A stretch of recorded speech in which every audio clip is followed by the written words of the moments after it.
New restaurants open up in a blink of an eye and can be gone just as quickly, but there are some where tradition holds true for decades. The Century of Restaurants features recipes from across the country that are at least 100 years old, and it also tells the stories of the magic that keeps their customers coming back year after year. Joining me now is the author, Rick Browne. Nice to have you here, Rick. Nice to be here. So tell us a little bit about your background. You've done this TV thing before. I've done a little bit of that television. I've had a show on public television for 7 years called Barbecue America. I had a show for 2 years on the Outdoor Channel called Ready, Aim, Grill. Okay. You can see a theme here. It's cooking. Yes. And I've written 15 cookbooks about barbecue and smoking and grilling. But I went into this restaurant book because I went to a restaurant that I had been to since I was in my teens, discovered it was 100 and said, I'll bet there are 20 or 30 of these around the country. Bet you there was more, right? 250 Okay. that I know of, and I'm sure there are more. Mm-hmm.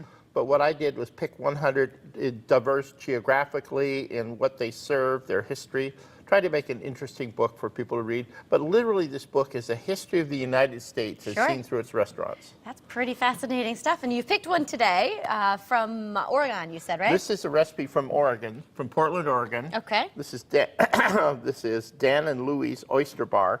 This recipe is the same recipe they've been doing since 1907. Wow. It's an oyster stew, and the only thing that they've done differently is they now put less salt in it. All right, we're more conscious of that now, I guess, right? Exactly. So all we're going to do is wait till these oysters the edges sort of curl up. Okay. And then we're going to serve this up and give you guys a taste of 100-year-old oyster stew. I like the sound of it. So there obviously was a lot of eating on this tour, correct? Yeah. Well. Yeah, this is my master's thesis right here. But the restaurants were very generous, not only in what they had me taste, but also every one of them, except one, gave me one of their treasured recipes for the cookbook. Some had never given out a recipe before. The one is a barbecue restaurant in Arkansas. They only cook one thing, and the gentleman says, I ain't giving you no recipe. And that was that, huh? That was it. All right, so a lot of travels. You made your way to every state? I went to 45 states. Okay. I got to turn this down here. Oh, we're going to start boiling, huh? Yep. 45 states, about 46,000 miles, and we had we missed 5 states, 3 because there weren't restaurants that qualified. Oh, okay. 1 in Hawaii burned down 5 years ago. Oh. 1 in Alaska in the middle of nowhere, and I told them if they gave me pictures, I'd interview them by phone, and then never got back to me. They're lost. That's the way it goes. But 45 states all over the country. The predominant are in the East Coast, especially the old ones. Okay. The oldest in Newport, Rhode Island is 300 years old. What's the name of that? That's the White Horse Tavern in Newport. Okay. And it's a fantastic place. Again, literally these restaurants have every historical figure known to man since the 1600s arriving at one point or another and eating there. Wow. You must have some anecdotes that stand out. Well, I'm wearing a shirt from McCool's in Pennsylvania. I was photographing the restaurant because I did all the photography and all the writing. You did? There's a section of floor that looked different. And I asked the woman, was that a trap door? Because a lot of restaurants had trap doors during the Prohibition to smuggle liquor in. Okay. She said, no, a famous author, actually an author you probably don't know, came here every day with his collie. When the collie was good, he gave him a steak and he threw it on the floor, but eventually it rotted the floor, so they replaced it. Oh. Now, a lot of these restaurants can say, George Washington ate here, Abraham Lincoln slept here. This is the only restaurant in America that said Lassie ate here. Wow. So that's pretty funny. It's neat. Another one is in Wyoming, the Bozeman Trail Inn.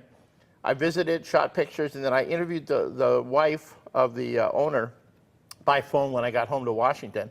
And we talked for about 45 minutes, and I said, well, did anything happen? This is on the Bozeman Trail, where there's tons of Indian raids. And no, nothing really happened. But she said, wait a minute, you're an author. A guy came here real early on in the early 1900s, and he edited a book that his New York publisher had sent him. And I'm thinking, yeah, this is Joe Schmo from, the story of Wildflowers or something. Sure. And I said, can you remember the name of the author of the book? She says, well, I can't remember the author, but the book is A Farewell to something. I said, A Farewell to Arms by Ernest Hemingway? And she says, yeah, do you know him?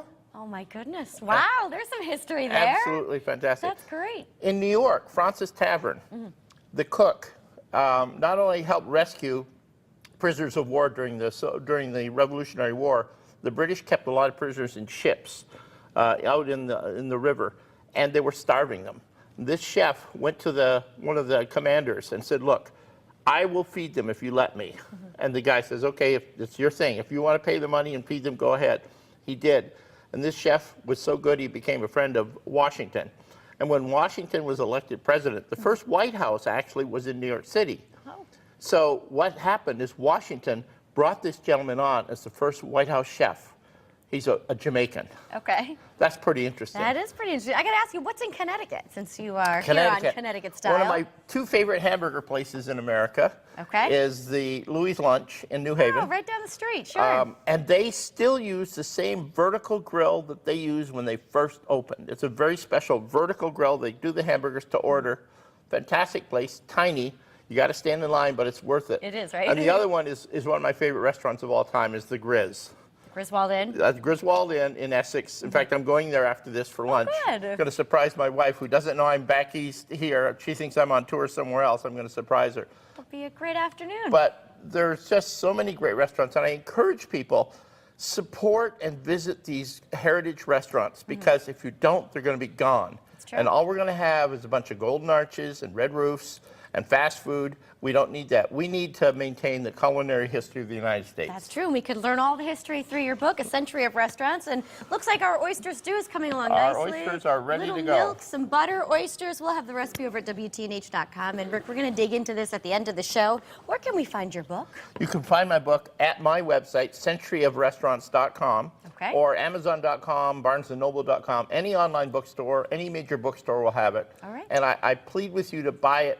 Share it with your friends, because we need to preserve the history of some of our best restaurants. Very good. Well, thank you so much for being here and sharing all your stories. My pleasure. All right, stay with us. Up next, Racing for a World Without Blood Cancer. We'll tell you how you can run, swim, bike, or walk with the Leukemia and Lymphoma Society's team in training.